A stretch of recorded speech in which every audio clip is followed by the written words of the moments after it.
Faraday joins us live in the studio this morning. Good to see you, Faraday. Oh, so happy to be here. Yeah, this is so exciting. We've been laughing all morning watching your videos, and I'm sure all your fans know, the creativity, the fun of it. But tell us why, you started, because you were a professional singer with your band, Rosie and the Riveters, and then you thought, you know what, there's nothing out there that talks about the mom experience in a fun way. Yeah, well, you know what? Actually, even as an early songwriter, people would tell me, don't write about being a mom because it's not very cool, right? So I just never wrote about motherhood, and I was making content, just trying to figure out what my next path would be.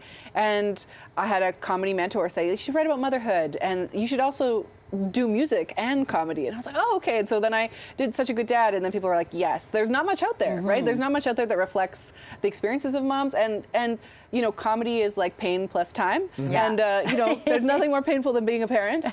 And it highs and lows, right? Yes, indeed. Yeah. Highs and lows of all hours of the day. Yeah, it's funny, and you mentioned, your husband sort of is portrayed in this. You are such a good dad, and other various clips that you have, the sunglasses clip, for example. How does he feel about sort of being sort of wound up in this so much, and does he get a lot of heat from people about, are you really a good dad? He's really supportive. He's like one of those people who's like not on social media. You won't find him anywhere, and I'll be like, do you want to be in this video? And luckily, he also, like when we first met, he was a musician, so he's got a performer streak. And when he'll meet like new friends, and the wives will be like, oh, I know who Faraday. I follow her. He's like, they're not all about me. I swear.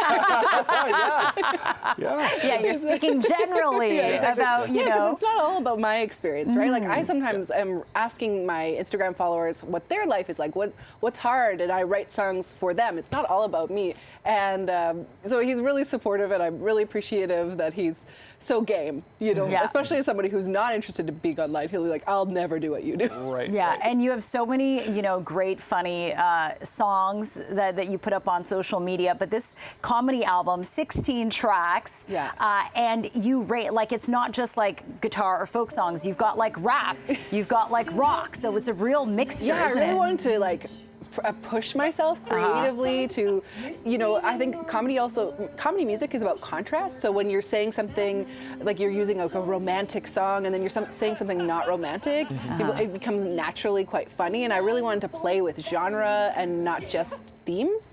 Yeah, Adam Sandler kind of does that pretty well, doesn't he? That's right. That kind of comedy. Yeah. What I also found this really, you talked about how people said to you, don't necessarily write about being a mother and musically. Yeah. Right now, this moment we're in, Instagram, I think, is almost, and TikTok is really the perfect vehicle for you, isn't it? Because so many moms, dads, parents are sharing clips like this because it's so relatable, right? As much as you're poking fun, there are real elements of truth in so much of it. I mean, Jen and I have been talking about this since we were talking to you. Yeah. We've lived exactly what you've sung, and it connects. Yeah, exactly. And it's exactly. People are looking for experiences and songs and content that reflect their lives, and I'm happy to be that person who does it.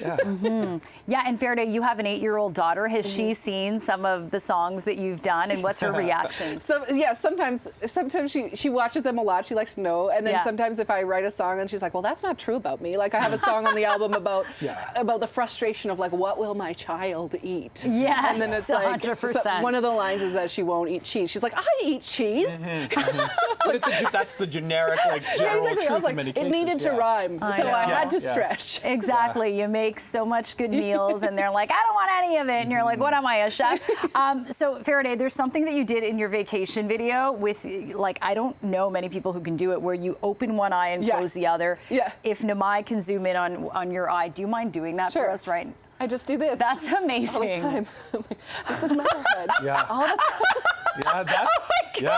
That's a talent. Like, that's amazing. I feel like that's what you're doing when you're wiping the butts and breaking up the fights, right?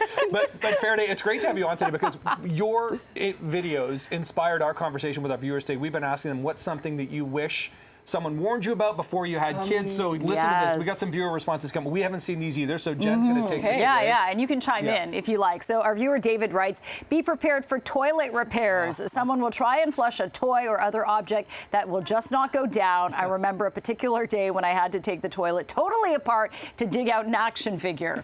Wow, you know what? Have you had toilet mishaps? We haven't. Okay, that's good. We do just have one daughter, so.